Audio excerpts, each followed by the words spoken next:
As cities and towns grew up along the Hudson, more and more people came to use the river as a highway and a source of food, but also as a sewer and a garbage dump.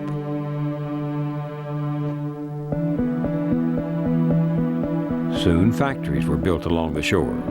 The reasons were simple.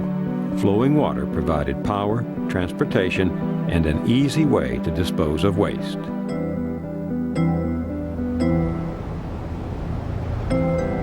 By the mid-20th century, plants here produced everything from paper to electrical capacitors to Chevrolets. Their byproduct, oil, heavy metals, and a variety of other toxins went directly into the Hudson. In the 60s, I went water skiing in this river, and if your ski went down too far, it came up with sludge. It was disgusting.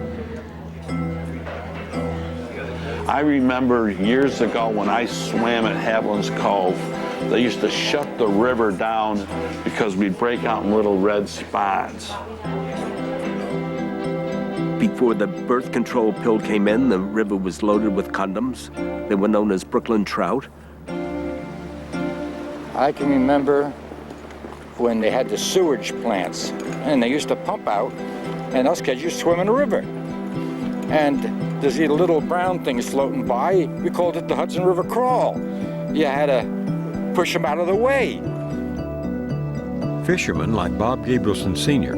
had the closest view of the pollution. Upriver from his fishing grounds were several huge factories, including the General Motors plant at Terrytown.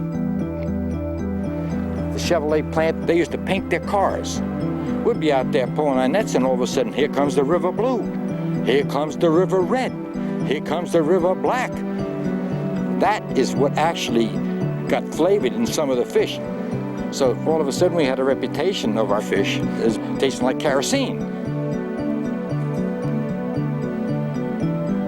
In 1964, Robert Boyle reported in Sports Illustrated that there was a 10-mile stretch of river near Albany where you couldn't find a single fish. In their place were sludge worms, leeches, and rat-tail maggots. And the west side of Manhattan alone, Boyle wrote, poured 175 million gallons of raw sewage into the river every day.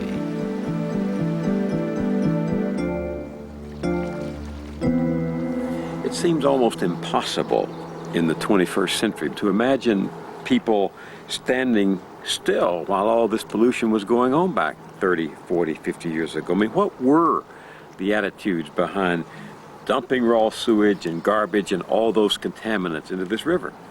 It was considered by some people to be progress. It was accepted. There was one U.S. senator who said that God made rivers to carry away man's waste.